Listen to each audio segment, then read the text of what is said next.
Hello and welcome to From the Be All End, the Burnley podcast. I'm Andrew Greavsey, a slightly depleted podcast squad, the pod squad tonight.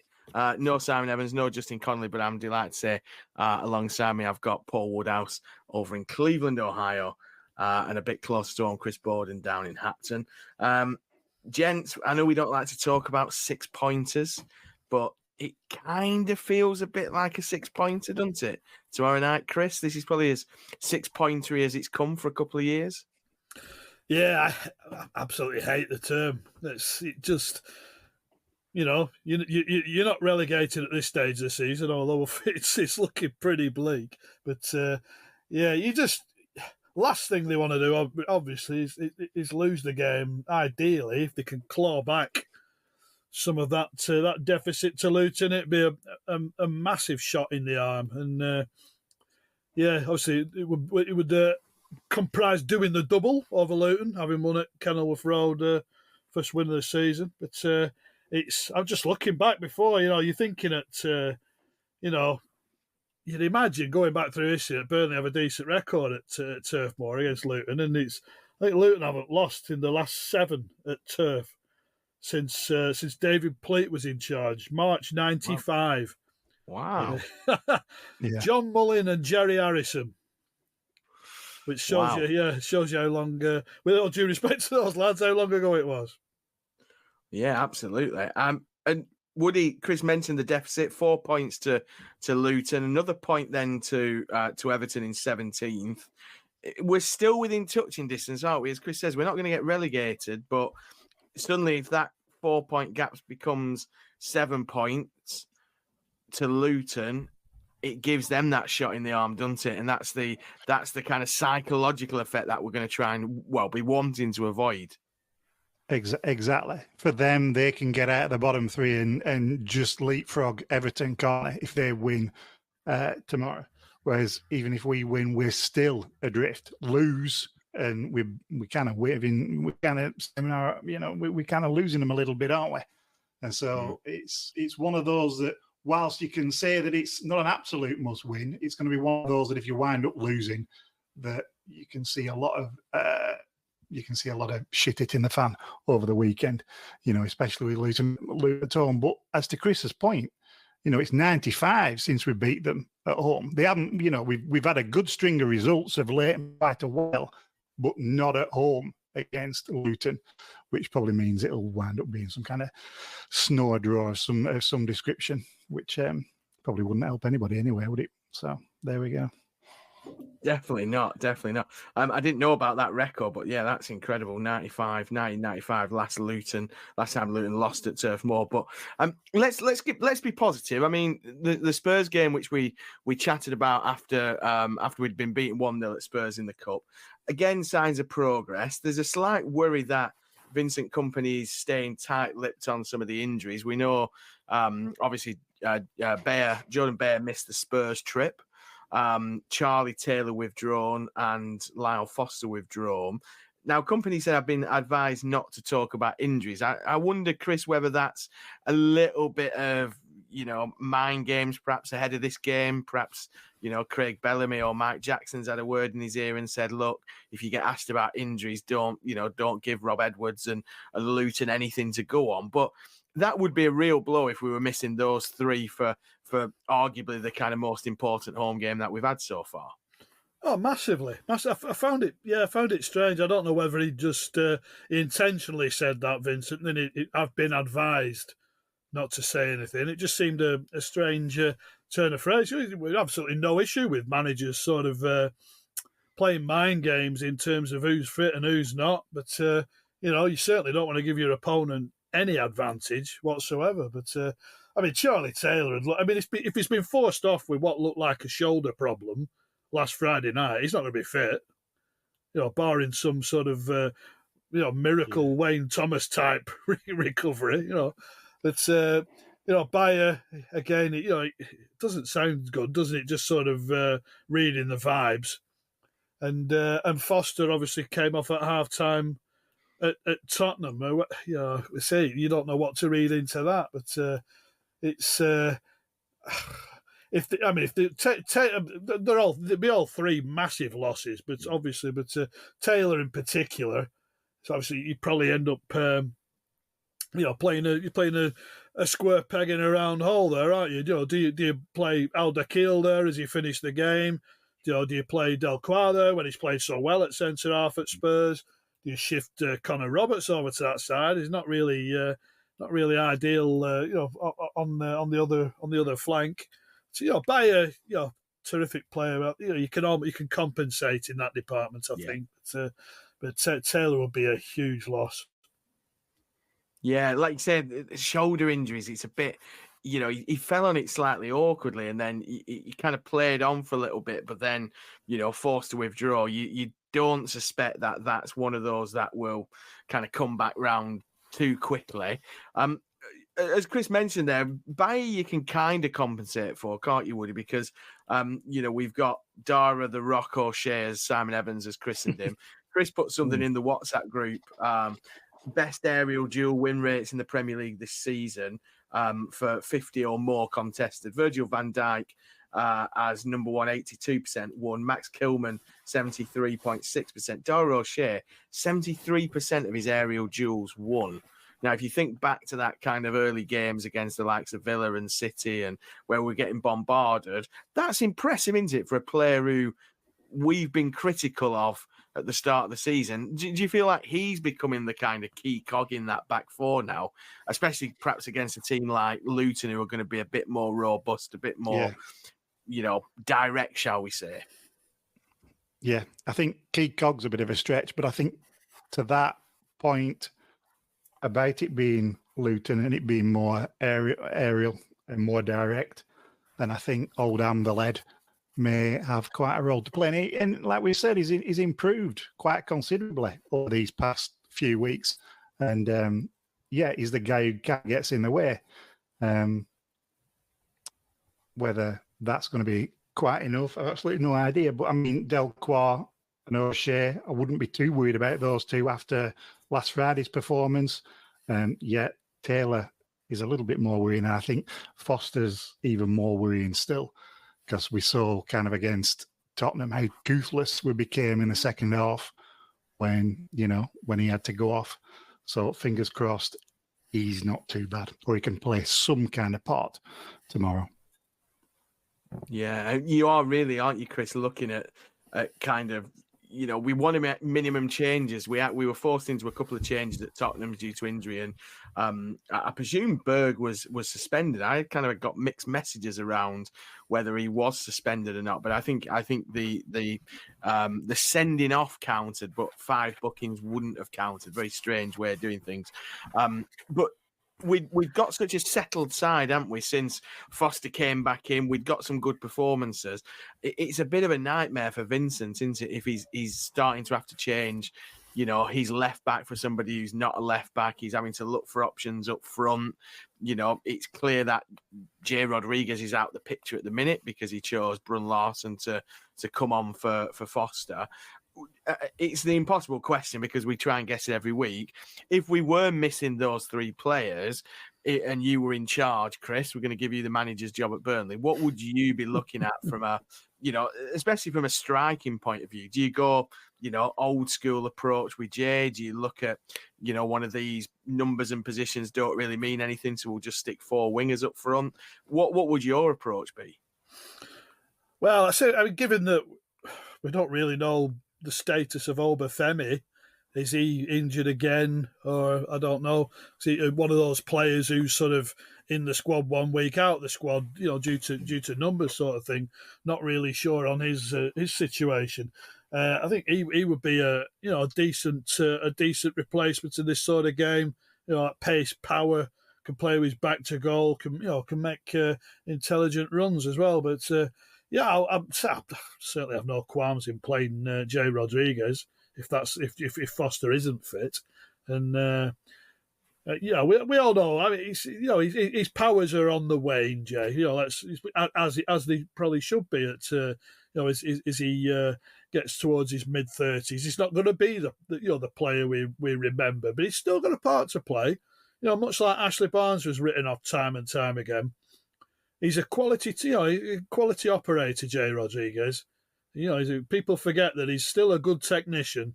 He's as bright as a button, in terms of his football nous and understanding, and on experience, vast experience on top of that. So not in this game where it's a very, albeit, say Burnley squad's much transformed. It's going to be quite a British game in many respects. And Jay would fill the role quite nicely for me.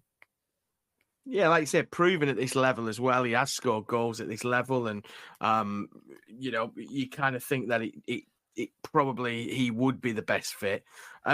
Woody, in terms of that left back position, obviously, any hopes of getting Maatsen in look to disintegrate. I think he's either signed for or certainly out in Germany, completing a move to Borussia Dortmund. Yeah. Fair play. What a feather in the cap for Burnley that is in terms of being able to develop that player to that level. But what would you be looking at from a left back point of view? Is it Roberts? Is it shifting Vitinho, who's played out there of course last season on occasions at left back, and shifting Roberts back into right back? Is it Alderkirk? Is it Delquar, and you're fitting somebody else into the centre? There's a lot of different options for Vincent Kompany, but what would you be looking at there? I think he gave us a clue by bringing on the Keel last week, and I think that's might be what he's looking at. Because, like we know, there's no real ready-made replacements, and I'd be reluctant personally after you've had Delquar and O'Shea perform as well. He did kind of break that up and push Delquar to full back. Maybe be tempted to throw Roberts there. But I wouldn't like to play around with it too much. I mean, Roberts might make a little bit more sense. He can fill on because it's going to be a little bit more compact. It's going to be a little bit more aerial, a little bit more aggressive, isn't it? But we'll see. We certainly will. Let's move on to a bit of other club news, if you will. There's some news come out this week about ALK, the owners of Burnley Football Club, of course, taking out some more, whether that is additional or kind of transferring some kind of credit function, shall we say, whether that is a loan or a credit facility with a Luxembourg company and basically mortgaged the turf, a training ground, other club properties, etc., but not the Premier League money. Now, this is part, I guess, of the ongoing mystery around how ALK, Alan Pace and co are funding have funded the buyout of the club, but are funding the continuing running of the club. The kind of timing of those postings at Company's House perhaps seem to suggest that it's freeing up some cash for a January transfer splurge. But Chris, I mean, there's so much mystery around everything that Pace and ALK do. Does it become worrying that we keep changing credit facilities, or is it smart management because we're getting better deals and we're just refinancing these debts? I guess the biggest question is we don't know what the reason is for doing that, do we? No, exactly. I mean, someone I spoke to while I was still at the Burnley Express, they sent me a message, and basically saying that it's 3 times in 3 years that the club have moved a secured bank, and his suspicion was Macquarie was like an interim thing to relieve pressure from the Dell deal after relegation. But he says you can't tell whether there's more liquidity arrived or whether it's a more competitive deal. But essentially, that's with all the sort of financial situations we've had under Pace. It's just all about the proof being in the pudding somewhere along the line. And you'll hear that thing said quite often, won't you? Said I'm not a money man. I'm not a money expert. We need to get Kieran Maguire on, don't we, or Martin Lewis or something like that. Martin Lewis would be quite good, wouldn't it? I know Kieran Maguire was asked, is it good, bad, or neither? And Kieran Maguire said neither. So I think it looks like one of these, but everything's so shrouded in mystery. Now, Woody, last week, Simon Evans urged us to think like supporters and not accountants. Annoyingly, this week, I don't know if he had kind of prior knowledge of this going out, but we're kind of being not asked to think like accountants, but the amateur accountancy sleuths amongst the message boards are trying to kind of make head and hair with this. Are you worried as a fan that, there is this kind of, I don't know if it's financial uncertainty, but there's this chopping and changing when it comes to financing and banking, and of course the accounts were late last time. Is there a trend here, do you think, or is it just, the way the Americans do business? They keep moving their money about. Yeah, I mean, I will say that I don't believe that I'm particularly qualified for this conversation, but in this present climate, it can make quite a lot of sense to shift that money around every particular year, in order to get slightly better rates. So it might just be a simple case of that kind of level of management, but it probably would be worth getting somebody on the pod at some point to discuss this in more detail and at greater length, because it is one of those things that's slightly worrying, that is not always transparent to fans. We don't know necessarily what would happen, the level of investment, etc., and it hasn't been necessarily laid out. It's more hearsay on certain forum posts, etc. Some people know a lot better than others as to what goes on, but I think generally, as a group of fans, I don't think we're as well informed as we should be on stuff like this.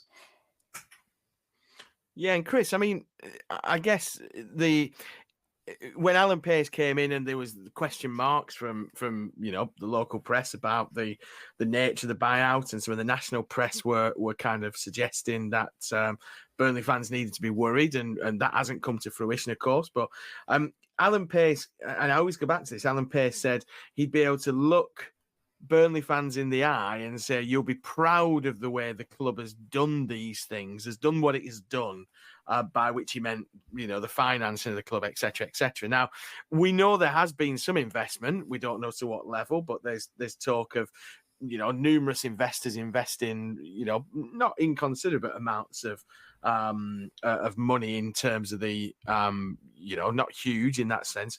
But it would be good for Alan Pace to perhaps come out and explain these decisions a bit, wouldn't it? He's kind of there or thereabouts when there's something to celebrate, but very quiet when it comes to the business side of the management of the football club.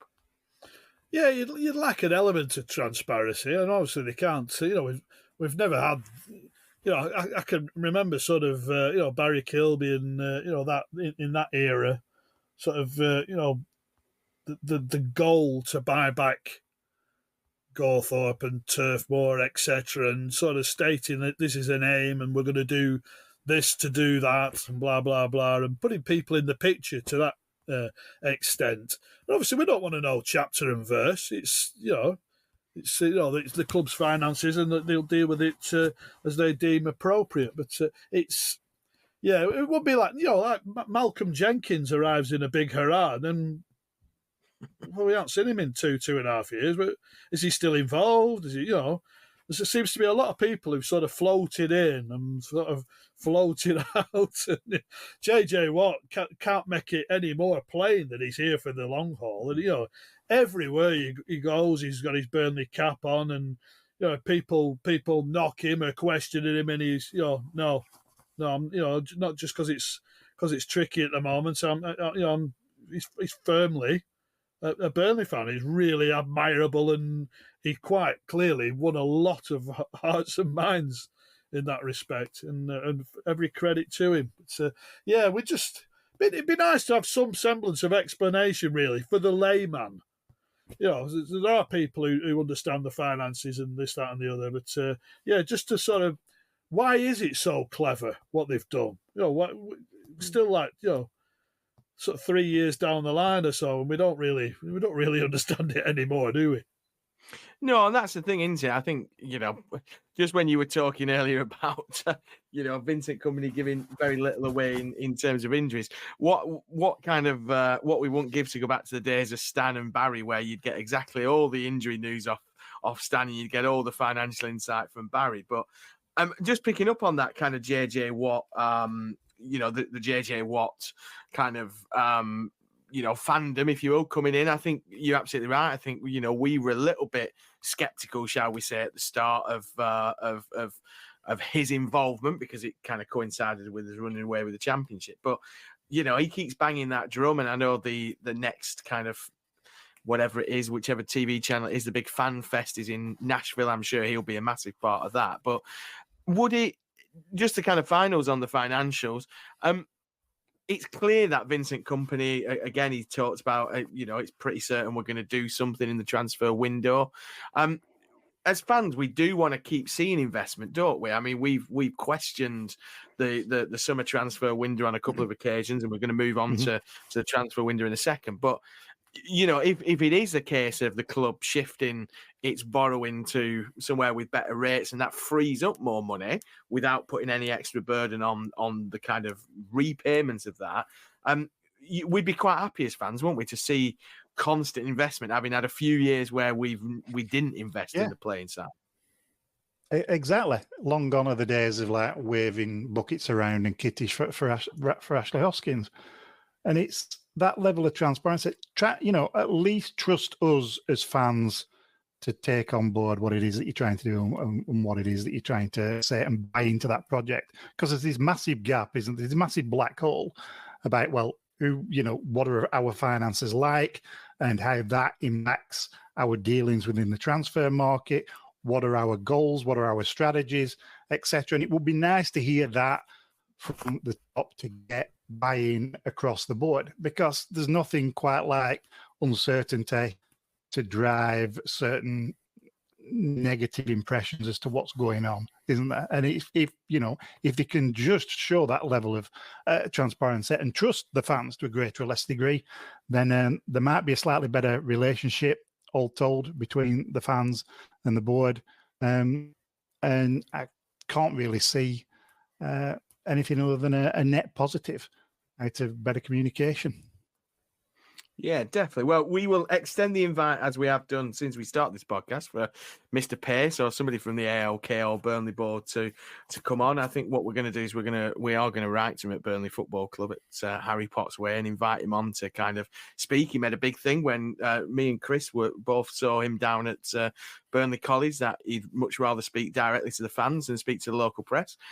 As the biggest Burnley podcast, again, in the top 100 of the UK soccer charts this week. Thank you very many. We are that voice. So do come on and talk to us. You'll get a fair ride. You can guarantee that. Everybody who's been on so far has. But yeah, we will extend that invite to Mr. Pace again and see if we can get him on to, talk through what he can do. And we realise he can't talk about every single, detail, nitty gritty detail of the finances, but give us some reassurances. Moving on to the transfer window, we kind of got slightly blindsided with the, supposed departure of Manuel Benson around kind of New Year's Eve, New Year's Day. I think that came out. I can't remember now. It's been all a bit of a blur. It's kind of gone quiet on a number of fronts, but there is one or two things come out this week. Darko Cherlinov apparently on his way back to Schalke. The forgotten man of last summer's transfer window, not this summer just gone. The 2022 transfer window. The North Macedonian winger had his problems this summer in hospital for a number of weeks with some kind of sepsis or blood poisoning, we believe. Chris, he's one of those that, I don't know, he feels like the one that kind of got away if he does leave, doesn't he? Because he came in and he showed flashes in the very, very kind of odd appearances he was given to suggest there's a definite player there. Helped Schalke, I think it was, to promotion the season before joining us. What do you make of the Darko Cherlinov kind of stint, if you will? I don't even know if we could call it a stint. I don't know if he's made enough appearances to call it a stint, really. I think Bezat Berisha had more of an impact. Well, quite possible. God bless Bez. But he looked. He played at Shrewsbury in the League Cup, and he obviously came on against West Brom with this, with Burnley 1-0 up and should have clinched the 3 points there before they conceded in injury time. It sort of looked like an Eagles type to me. He tried to make things happen. Yeah. Just didn't anywhere near like have a run of appearances, whether that be from the bench or starts, for anyone to form much of an opinion of him. He's obviously, decent pedigree if you're at Schalke, albeit in the second division in Germany, as they are, as they were at the time he left. But would anyone bat an eyelid? I don't think so. No, it is a strange one, isn't it? In terms of lost in amongst all the other wingers we bought this summer. Nothing much else on the outgoings. We have we recall Michael Mellon and Ben Ward have come back, so a couple of our kind of academy lads have come back. But we have been linked with a couple of players, and they do seem to be in positions where we've been crying out for reinforcement. So Strasbourg centre-back Gazino Nyamse, I think I pronounced that right. Surely that's Jerzino, isn't it? Just a different spelling to the famous Brazilian. It probably is actually, yeah. To be fair, it probably is. Yeah, that came through Mike McGrath, who tends to be pretty much on the money when it comes. Very reliable, Mike. Very reliable, Mike. Yeah. Apparently, there's interest from Anderlecht for that particular player. A couple of links to Danny Ings. I'm not quite sure where that came from. They kind of seem to be kind of tier 3, tier 4 type sources.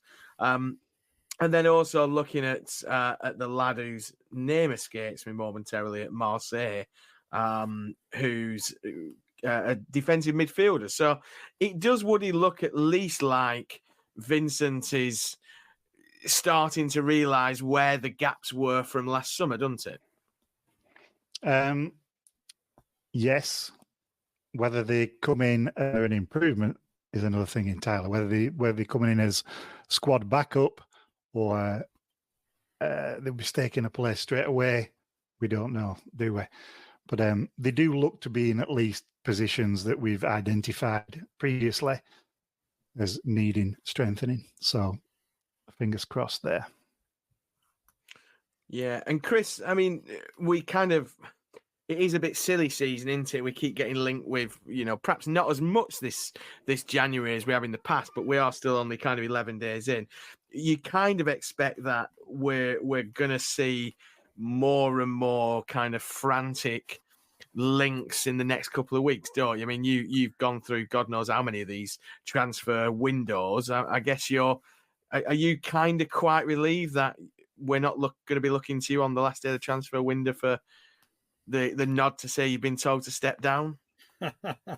So you can always tell whether something's got a bit of bit of legs. But I'm just reading about Jerzino Niamzi, 26-year-old centre half. He's been linked with Burnley and Sheffield and Anderlecht, and latest reports are L'Equipe saying that Lokomotiv Moscow have submitted a €6 million offer. So whether that one, is dead in the water, maybe Burnley were looking at a loan rather than paying money for him. Ingsy, it just seems like people putting 2 and 2 together and coming back with 5. His wages would be prohibitive unless he's prepared to take a whacking great dip in those. I've got to be honest. I am a romantic, but I'm also quite It'd be one of those, if you could bring him back for 6 months or something like that. I think he's still got something to give at this level, Ingsy. He's not had much of a look in at West Ham. It's again, I've not followed him closely enough to suggest any sort of knowledge on his injury situation. Is he fully up to speed? Is he ready to go, etc. But anyone can remember the sort of, whenever he played for Southampton against us, he gave you kittens. He's still got that, that burst of pace. Again, like Jay, very technical, gifted player, very clever footballer. And I certainly won't look a gift horse in the mouth if he was available. And, again, the romantic in him wanted to come back. But it's it is nearly 9 years since he left after all, and it's it doesn't seem that long ago. But they always say never go back, don't they? But yeah, you do wonder, Woody, whether that's the kind of spark we might be needing. It's all well and good, bringing in players from abroad who are untested. And we have had a bit of success with that. I'm not knocking that as a kind of transfer or scouting policy, but as Chris said, 9 years. He's 31 now. Not had much of a. I think it's 2 goals in around about 30 games for West Ham. Wasn't great against us. Lacked a bit of service, but. Would you also, do you also look through claret tinted spectacles and long for the return of Danny Ings? I mean, I'd long for the return of Danny Ings with his legs still partially intact. And a few years ago, current Danny Ings, like you just said, at our place, he was more than anonymous. He wasn't anywhere near pace the game. And it obviously does not fit in the current model of player. There's no way we are going to be signing some, borderline washed up Premier League player past the age of 30. And when Vinny's been explicit in terms of saying, this is the type of player that we're getting. We're going for young lads with resale value, and we aren't going to be signing any so-called Premier League players that are relatively established. And you could argue that Danny Ings is an established Premier League player. So I very much doubt we'd be looking at him. I think it's more one of those kind of fan signings as much as anything else. Yeah, definitely. Well, we'll keep an eye on the transfer window, as we always do, and any kind of links that we see as being potentially on the cards and from good sources, we'll share on our socials. Don't forget, you can follow us on social media at BO Podcast on Twitter, X, and on Facebook. And don't forget, you can like, rate, share, subscribe, do everything you can to help promote us and get us into as many ears of Burnley fans as we can. We'll leave it there for now, chaps. Thank you very much for your thoughts tonight. And enjoy the Burnley game. Burnley versus Luton Town tonight, live on TNT Sport, I believe. 6-pointer or not, I'm sure it's going to be another cracking night under the lights at Turf Moor. And until next time, enjoy your weekend and up the Clarets.